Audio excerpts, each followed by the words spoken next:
Hello my friends, John LaRuffa here with another Unbiased unboxing. And in this episode we're going to look at Rats of Wisteria. Not Rats of Wisteria, Rats of Wistar. I've been saying it wrong this whole time. For pity's sake, Rats of Wistar. Alright.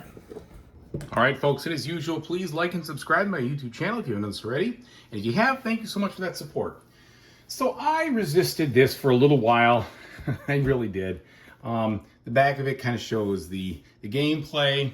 It's kind of zoomed out. I wish they had kind of brought it in a little bit more, but it is what it is. Anyway, I finally buckled because I saw some really good info on it and really interesting, just some good feedback. So finally I said, you know what? Take the plunge. I like these kind of games. I like combo games. I like this designer. So let's go for it. All right. Let's see what we got here. It says, not affiliated or authorized, endorsed by, okay, nothing to do with Wistar. Noted. I don't know anything about Wistar. Okay, so lots of narrative there.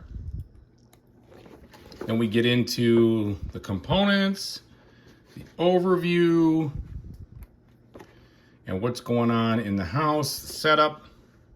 The house is basically the main board, I should say. All right, then here's the player setup. So a lot of setup, a couple of games. Okay, then we go right into the gameplay here. Action phase, they give you some details. I'm seeing some examples, which is good. Like some examples.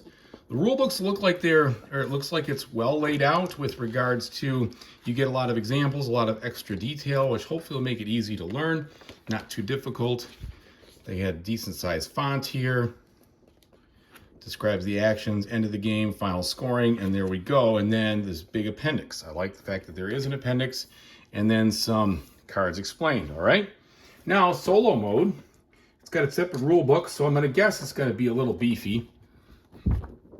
So we've got the setup, how the bot plays.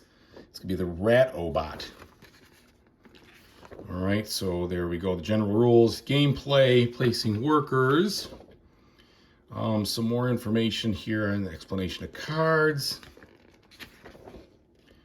So this one is going to take, I'm going to assume that this is a full, end of game scoring, and you're scoring for the rat too. So this is definitely a full automa style. And then you got a summary. Yes, I'm glad they have a summary here for the solo. That's great. Wow. This thing is chock full of content here. So let's take a look at our wood first here. We've got some nice, interesting player colors. I like to see this kind of variety. But I always play with blues, so it is what it is.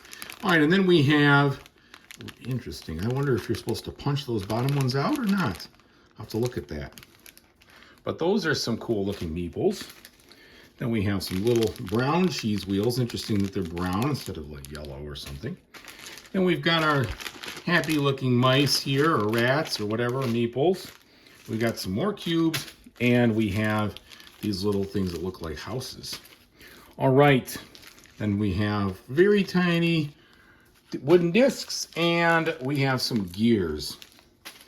Now, let's take a look at metal for our, wow, interesting. You can even screw it in. It's a screw in for the board. I don't think I've seen that before. All right, let's take a look at these cards. Quality, there's a ton of them. So we'll see what we have here. I'll basically show you the quality.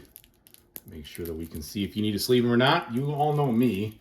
I am addicted to sleeving apparently. Can't do it, or can't not do it. Okay, card quality in this. It's, they're a little flimsy. They're not too bad. I'd say they're right on the edge. I'd probably sleeve them, to be honest, guys. I mean, they just have that feel like you could accidentally shuffle them wrong and you can earmark them. There is a nice texture to them. And we do have some cool looking art for all the different stuff here, which is nice. So there's a function and an art. I like that. So this must be the invention deck with all sorts of gizmos and contraptions and doohickeys and what have yous. All right. So all sorts of those. Okay, it feels like, but it's not recycled artwork. You've got this different things stacked on one another. So I saw some two different decks there. Looks like we have more of those there. let's take a look at these. A lot of cards. I definitely have some sleeving to do. All right, so now these look like maybe, well, it's more inventions, but this time these are buildings or house. Yeah, these are buildings themselves, or little houses or rooms maybe.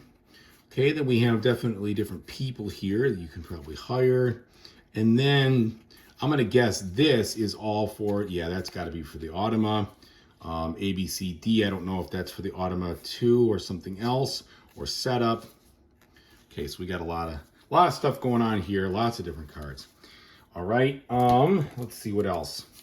This is different size cards. I think these are a little larger. These look like missions. Yeah, these look like some kind of missions, like where you got to do all three of these things here. That's kind of cool. All right, let's take a look. I'm sure the rest of the cards are very similar. Let's look at what we got here. So this contraption must be the thing that goes in the middle. And then here we're looking at our player boards first. So these player boards look like they're like an underground house here with different spots and sections. And they are double-sided. My guess is one side for the Automa, one side for a player. Let's see if there's anything different here.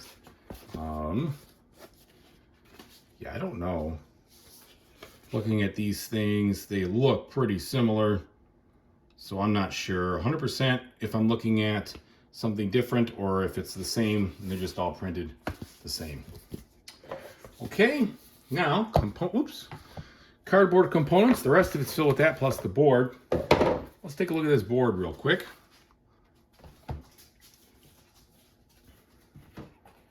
Okay, why does that? Interesting.